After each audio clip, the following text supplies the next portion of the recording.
Hey guys, welcome back to the channel once again. Hopefully आप सब लोग एकदम अच्छे से होंगे, खुश होंगे, सेहतमंद होंगे। तो आज के इस व्लॉग में मैंने कुछ दिन की रैंडम क्लिक्स कैप्चर कर ली थी, तो वही आप लोगों के साथ शेयर करूंगी। तो ये जो आपको मार्ग दिख रहा है, ये गोवर्धन परिक्रमा का मार्ग है और गुरु पूर्णिमा आने ही वाली है। तो यहाँ पे बहुत से लोग परिक्रमा लगाते हैं। तो शाम का टाइम हो रहा है और आपको यहाँ दिख रहा होगा लोग परिक्रमा लगा रहे हैं। कुछ लोग पैदल चल के लगा रहे हैं और कुछ लोग लेट कर भी लगा रहे हैं। जैसे आपको ये सज्जन दिख रहे होंगे, ये लेट कर परिक्रमा लगा रहे हैं। इनके पीछे एक आंटी भी हैं, ये भी लेट कर परिक्रमा लगा रही हैं। तो जैसे जिसका भाव होता है वो उसी अनुसार परिक्रमा यहाँ पे लगाते हैं। साथ में ही अब आपको मैं आगे दिखाती हूँ, यहाँ पे बहुत ही बड़ी संख्या में संत सेवा, साधु सेवा भी चल रही है, जिनको कि भोजन या जो भी आपका भाव हो उस हिसाब से लोग सेवा करते हैं। तो देखिए कितनी बड़ी पंगत लगी है साधुओं की और सभी अपने अनुसार यहाँ पे सेवा कर रहे हैं। तो ये व्लॉग थोड़ा सा स्पिरिचुअल रहेगा, क्योंकि इसमें मैं मथुरा और गोवर्धन की इसी तरीके की कुछ झांकियां आप लोगों के साथ शेयर करूंगी। साथ में गंगा दशहरा हम लोगों ने कैसे सेलिब्रेट किया ये भी शेयर करूंगी। तो चलिए व्लॉग को स्टार्ट करते हैं। तो इस व्लॉग को स्टार्ट करने से पहले आप सभी लोगों को गंगा दशहरा की बहुत बहुत शुभकामनाएं। तो हमारे मथुरा में गंगा दशहरा से पहले से ही पतंग उड़नी स्टार्ट हो जाती हैं और इवन गंगा दशहरा के बाद तक पतंगें उड़ती हैं। तो ये है हमारा टेरिस का कुछ नज़ारा मेरे मायके साइड का। तो यहाँ पे शाम को बच्चे आ जाते हैं और कॉलोनी के भी थोड़े बच्चे आ जाते हैं, वो खेलते रहते हैं, साथ में पतंगें उड़ती हैं तो वो सब भी देखते रहते हैं। और ये हैं एक हमारे भैया जो कि पतंग उड़ा रहे हैं। तो बच्चे बस इन्हीं के साथ थोड़ा पतंग उड़ा लेते हैं। तो शाम का टाइम बच्चे 6 से 8 छत पर आ जाते हैं और इस तरीके से वो अपना पूरा टाइम अच्छे से यहाँ एंजॉय कर लेते हैं। तो यहाँ पर यतका और भव की एज ग्रुप के काफ़ी बच्चे हैं, तो इन लोगों का मन लग जाता है। और इन दोनों ने यहाँ के वेदर के हिसाब से काफ़ी जल्दी एडजस्ट भी कर लिया है अपने आप को। तो दशहरे का इवनिंग टाइम हम लोग इस तरीके से स्पेंड करते थे। तो आप देख सकते हैं कॉलोनी में कितने सारे लोग पतंग उड़ा रहे हैं। हो सकता है कैमरे में अच्छे से कैप्चर नहीं हुआ होगा, लेकिन बहुत सारे लोग कॉलोनी में दशहरे के टाइम पर पतंग उड़ाते हैं। एंड फ्रेंड्स, एक टाइम ऐसा भी था जब हम छत पर सोया करते थे रात में, लेकिन अब तो टाइम बहुत चेंज हो गया है। शायद आप में से काफ़ी लोग छत पर सोए भी होंगे। तो हम लोग डेली की 3-4 पतंगे काट ही लेते थे। और अगर आप मेरी तरह मथुरा, वृंदावन या जैसे गोवर्धन इस तरह की जगहों पर रहते हैं तो आपको बहुत आराम से बंदर भी देखने को छत पर मिल जाएंगे। तो आसपास बहुत बंदर यहाँ देखने को मिल जाते हैं।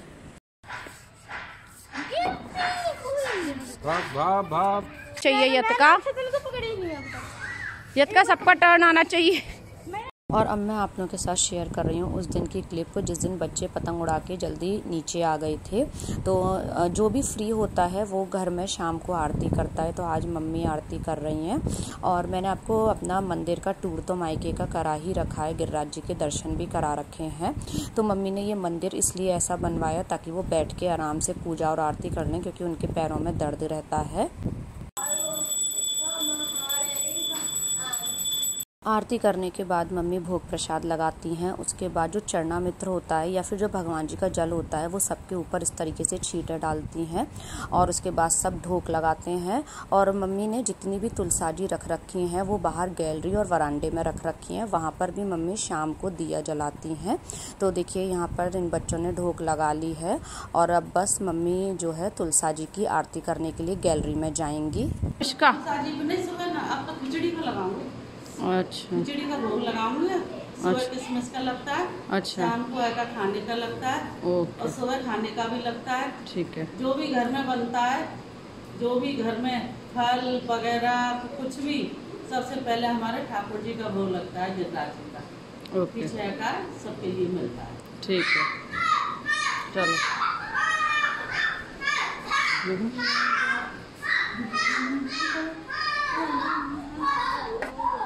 गैलरी की लाइट ऑन करने के बाद मम्मी तुलसा जी की आरती करती हैं। तो आप सब लोग भी तुलसा मैया के संध्या के दर्शन कर लीजिएगा। यहाँ पे भी है? अच्छा, ये सब तुलसा जी इतनी बड़ी बड़ी? अच्छा, वहाँ पे कौन सी देवी मैया है हमारे मंदिर? अच्छा, तो अब यहीं से देवी मान लेती है वो। अच्छा अच्छा,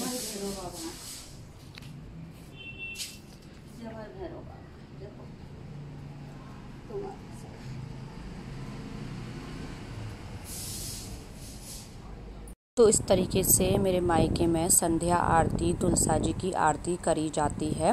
और जो सबसे लास्ट में मम्मी ने आरती करी थी जिनकी, वो मम्मी ने बताया था ये कौन है, पर मेरे दिमाग से स्किप हो गया है। शायद वो घर के भैरव बाबा हैं, पर मुझे एग्जैक्टली पता नहीं है। तो आप सब भी गिरिराज जी के दर्शन कर लीजिएगा। और दिन में जब भी टाइम मिलता है तो यतका, मैं और भव हम लोग क्या करते हैं, शादी के लिए थोड़ी थोड़ी डांस की प्रैक्टिस कर लेते हैं। तो मैं सॉन्ग तो आपको नहीं सुनवाऊंगी, अदरवाइज़ कॉपीराइट क्लेम आ जाएगा। तो यतका यहाँ पे प्रैक्टिस कर रही है और फिर ये भव भी करेगा और कभी कभी मैं भी प्रैक्टिस कर लेती हूँ। यतका के बाद अब भव प्रैक्टिस कर रहा है और भव का जो सॉन्ग है वो है सौदा खरा खरा, और भव के साथ पापा भी डांस कर रहे हैं।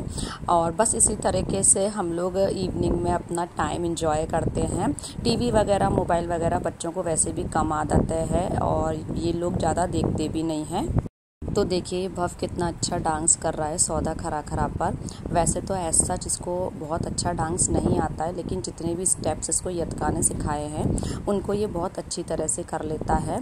और यतका जब ये डांस करता है इसके सामने खड़ी हो जाती है और उसको एक्शन बताती रहती है, तो ये देख देख के करता रहता है। और ये वाला जो एक्शन है ये मेनली सौदा खरा खरा का ही है, जिसमें अब ये हाथों को रब करके और इस तरीके से ऊपर की साइड करेगा। मैं अभी आपको दिखाती हूँ, ये देखिएगा, ये इसका सबसे क्यूट एक्शन है भव का।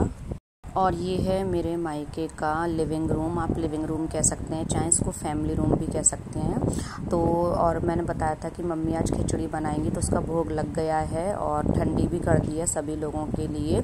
मैंने मंदिर का तो टूर आपको करा रखा है अपने मायके का, किसी दिन मैं पूरा होम टूर भी डेफिनेटली कराऊंगी।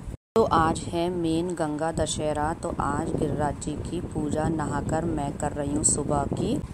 संसार सारम भुजगेंद्रहारम सदा वसंतम हृदयारविंदे। और हमारे यहाँ गंगा दशहरा पर भगवान जी के भोग के लिए और सबके खाने के लिए जलेबी कचौड़ी मंगाई जाती हैं। ऐसा कुछ बहुत पुराने टाइम से चलता आ रहा है, तो मम्मी ने जलेबी कचौड़ी मंगवा ली है और भगवान जी का भोग लगा दिया है, मंस भी दी हैं। तो बस अब हम सब लोग मिलके खाएंगे जलेबी कचौड़ियाँ। तो सबसे पहले जलेबी कचौड़ी भव और यतका को मैं देने जा रही हूँ। तो सभी लोग यहाँ पे लिविंग रूम में बैठ के जलेबी कचौड़ी का नाश्ता कर लेंगे। तो मथुरा के तो स्ट्रीट फूड की बात ही अलग है। ये देखिए क्या बढ़िया कचौड़ी लग रही है विद आलू की सब्जी। और जलेबी कचौड़ी तो वैसे भी मथुरा का बहुत ही प्रचलित नाश्ता है। और एक और चीज़ जो मैंने अपने घर से सीखी है वो है इक्वलिटी। तो चाहे हमारे घर में काम करने वाली आंटी हो, चाहे कोई भी हो, जैसे ये जो भैया है, ये राजा भैया है, ये कार के जितने भी आने जाने के काम होते हैं ये वो हमारे कराते हैं। और ये जो आपको एक और आंटी दिख रही हैं जो मम्मी के जस्ट सामने बैठी हैं, ये हमारे घर में काम करती हैं। तो मम्मी जैसा नाश्ता सबके लिए बनाती हैं डेली, बिल्कुल सेम वैसा ही इनके लिए बनाती हैं। जैसे आज नाश्ते में सबको जलेबी कचौड़ी थी, तो आंटी के लिए और भैया के लिए भी जलेबी कचौड़ी मंगाई गई थी। तो हमारे घर में हमने बचपन से इक्वलिटी देखी है और ये चीज़ मैं अपनी लाइफ में भी पूरी तरह से अडेप्ट करने की कोशिश करती हूँ। तो कुछ इस तरीके से हम लोगों ने गंगा दशहरा सेलिब्रेट करा। पहले गिरिराज जी की पूजा करी और उसके बाद सभी ने मिलकर जलेबी कचौड़ी का नाश्ता किया। तो ये जो दीदी हैं इनका नाम है सुषमा दीदी और ये जो भैया हैं इनका नाम है राजा भैया। और ये बिल्कुल दीदी और भैया की तरह ही घर में रहते हैं और हम भी इनको बड़ी दीदी और बड़े भैया की तरह ही ट्रीट करते हैं। और गंगा दशहरा वाले दिन हम लोग आ गए थे गोवर्धन। ये देखिए यहाँ के खेत खलियान। और वैसे भी ऐसा कहा जाता है कि ब्रज की जो रज होती है ना, उसकी अपनी अलग ही महिमा होती है। तो ब्रज में तो पैदा होना ही एक सौभाग्य की बात होती है। तो मैंने सोचा कि चलो आपको भी गोवर्धन के रास्ते की जो छोटी छोटी झलकियाँ हैं उनके दर्शन करा देती हूँ। तो ये देखिए यहाँ पे बीच बीच में इस तरीके के खेत भी पड़ रहे थे। और अब हम लोग आ गए हैं परिक्रमा मार्ग की तरफ। तो यहाँ पर वैसे भी गुरु पूर्णिमा आने वाली है, तो लोग परिक्रमा करते हैं। कुछ ऑटो से करते हैं, कुछ रिक्शे से करते हैं, कुछ कार से भी करते हैं, कुछ पैदल करते हैं और इवन कुछ लोग तो लेट कर भी करते हैं। जैसे मैंने आपको स्टार्टिंग में बताया, जो आपको सज्जन दिख रहे हैं ये लेट कर परिक्रमा कर रहे हैं। तो जैसा जिसके शरीर में सामर्थ्य होता है या जैसा जिसका भाव होता है वो उसी अनुसार परिक्रमा यहाँ पर लगाते हैं। और इसी परिक्रमा मार्ग पर जगह जगह यहाँ पे साधु संत सेवा भी चलती रहती है। तो बहुत ही स्पिरिचुअल माहौल रहता है। आप लोग कभी गोवर्धन आएंगे ना तो आपको बहुत ही अच्छा और बहुत ही पॉजिटिव लगेगा।